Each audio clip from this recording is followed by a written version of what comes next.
I think I'm going to have a chat with my love Ted Cruz because he's been so magnificent and everything else. I'm thinking we want to concentrate on taking out or replacing Democratic senators with Republican senators in Louisiana, in Arkansas, in Montana, in West Virginia, and Alaska. Those are big fat targets.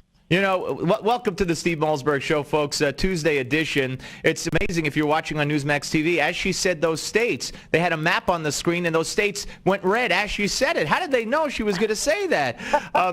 Joining us now is Ann Coulter, author of Never Trust a Liberal Over Three, especially a Republican, New York Times bestseller, and every other kind of bestseller. Hey, Ann, how are you? Fine, thanks. How are you, Steve? Wouldn't that be wonderful if that happened on election night, all those states going red? And as you say them, Fox will have you on, and as you say them, they will be called red. Wouldn't that be cool? Yes.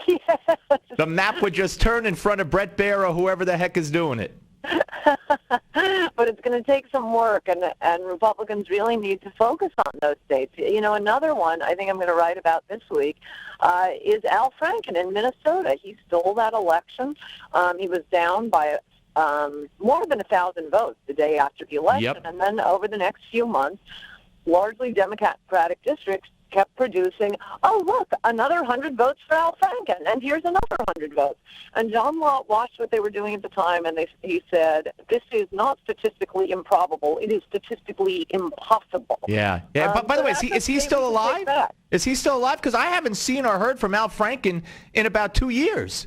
No, it's interesting how quiet he's been. I think he knows that if people see him, that doesn't help win votes.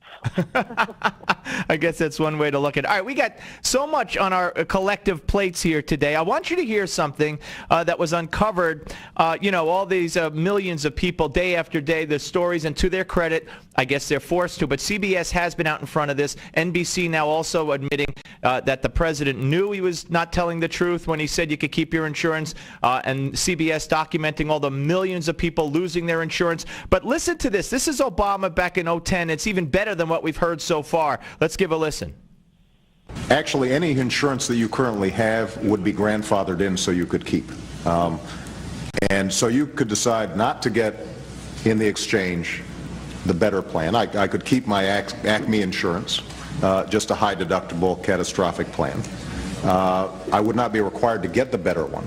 So not only is it a different version of if you like it, you can keep it, period, but he's saying that if you have one, we'll grandfather it in. So he's being specific. Another lie.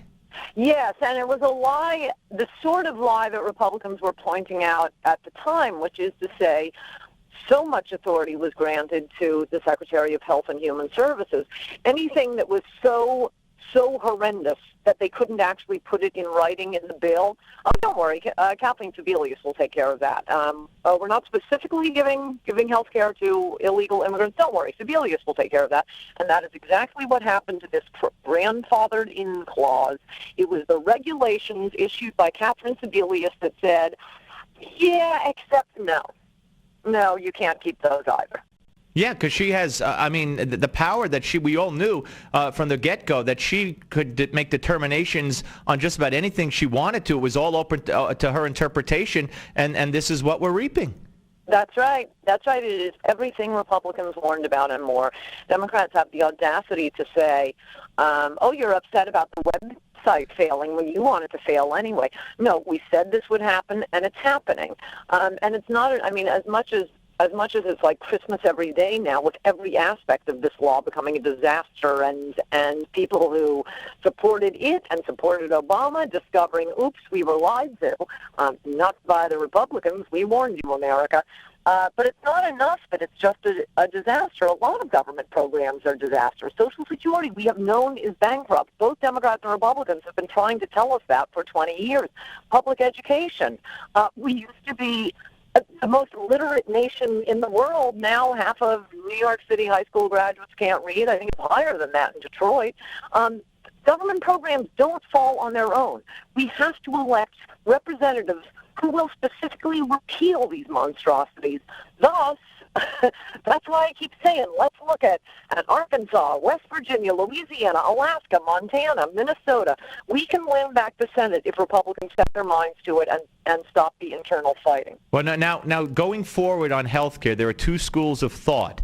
One is, as put forth by Chris Ruddy, the CEO and founder of Newsmax, my boss, by the way, and Larry Kudlow and others who are saying, don't delay this. Let the chips fall where they may. We tried to delay it as Republicans. Yep. They wouldn't go for it. Now why rescue them and give a year delay and then not have it be an issue or to have that pain felt for the 2014 election? So that's one school of thought. Others, of course, are saying, well, we have a responsibility to limit the pain, so we're looking for a delay. Where do you fit in?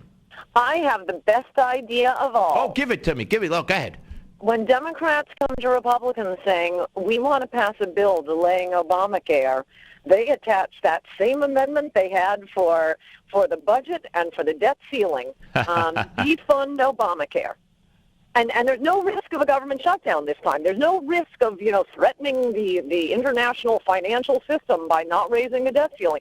No, they desperately need a delay now. And as you can see, I'm obviously siding with you and Ruddy and Kudlow. There will be no delay because the only way they're going to get a delay from the Republicans is if Republicans defund it. This is something Democrats have to vote on. That was the only reason the defund Obamacare was attached to the budget and to the debt ceiling, but it was something that absolutely had to be passed. Well, the Democrats absolutely have to pass a delay now. So this is the time for Republicans to come roaring back and say, and have the House pass a bill completely defunding it, not agreeing to a delay. We're talking to Ann Coulter, the one and only author of a great new book, a bestseller, Never Trust a Liberal Over Three, especially a Republican. She's now in love with Ted Cruz. She graduated from Christie, even though Booker's her favorite Democrat, and now her love is Ted Cruz. Do I have it right?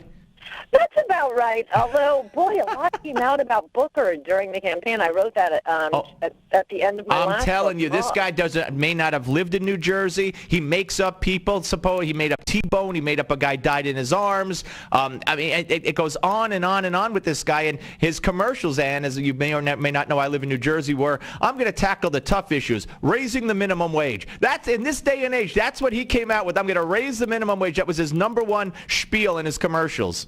Well, I just want to say when I named him as my favorite Democrat, it was because he had run against a couple of corrupt Democrats in New Jersey.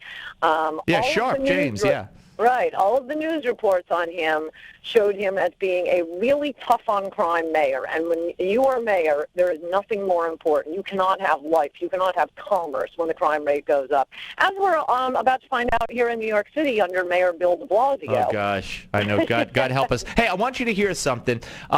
Reliable sources, CNN, who's remaking themselves in their own image, which is pretty ridiculous if you ask me. By the way, I coined that one, so if anyone steals it, let me know.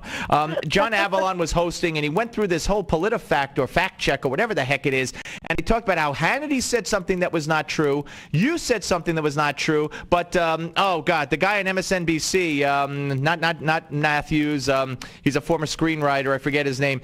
Lawrence O'Donnell. Yes, he said something that was true. Those were his three examples. Anyway, listen to what he said about you. Cut 7. Finally, let's look at a claim from Ann Coulter in her syndicated column, saying that no doctors who went to an American medical school will be accepting Obamacare. Well, sure sounds scary, and Halloween's around the corner, but perhaps not surprisingly, the Truthometer rated it a pants on fire, a rating they explained in great detail. Now, it's no accident that trust in media is on the decline. All right, so go ahead. We got about 30 seconds, so respond to him. For one thing, this is a statement about what is going to happen in the future. I don't know how you fact-check that, but check back in with me in a year, because I am absolutely right. Oh, you may, go to what is purportedly a doctor's office and a doctor will But he made it sound like you were talking about doctors today. Well, nobody has Obamacare. The point is, no one who's on Obamacare plan I got is going to be having an American doctor. And I got to go. Hard break. Love you. Speak to you soon, Ann.